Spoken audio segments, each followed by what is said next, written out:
let's talk shoulder mobility. We need a good range of motion in our shoulders for yoga and for life in general. And unfortunately, we forward hunch or forward fold a lot. You know, we're on our computers, we're on our phones, texting, we drive, we slouch.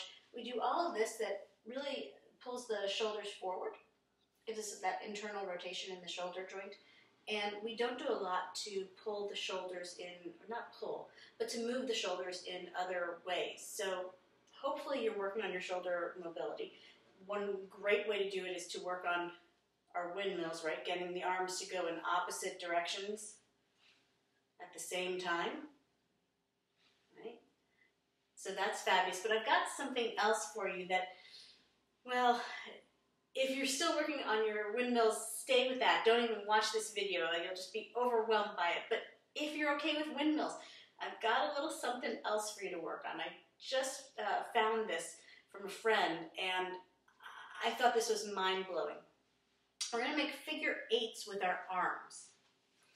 Now, I'll do it facing you, but you won't really see the figure eight, I don't think, until I go sideways. So the figure eight is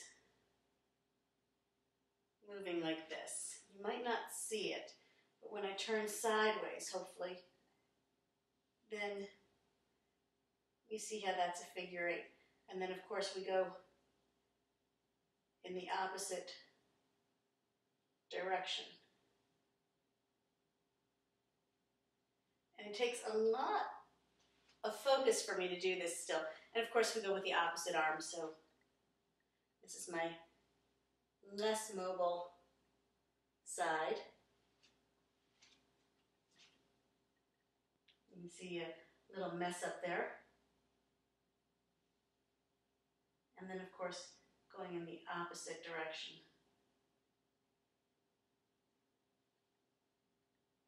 And that one's a little bit harder for me. Now, if you're all right with that, you can start making it a little bit more challenging. You put something in your hands. And I've got just little rubber balls that I use for my fingers. When I'm putting something in my hand, now I don't want to drop it. Now, I could be holding on to it, but I'm trying not to. I'm trying just to have it in the palm of my hand so that I really need to get that range of motion in to the shoulder and that the wrist isn't doing a lot of it, right?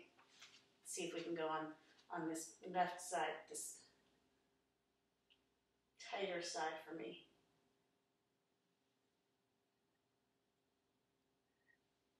See, it's not quite as graceful, and it almost fell out right there. But that's a great way for us to start working on our range of motion in our shoulders. And quite honestly, we really need to be doing that a lot. We need to be doing as much as we can to open up the chest and to get the shoulders to have different ranges or different movements instead of just this. It's not always slouchasana. We want to open things up. We want to get more mobility into our bodies. So try this. See what happens. See what happens with your figure eights. Let me know. And I will see you soon. Bye.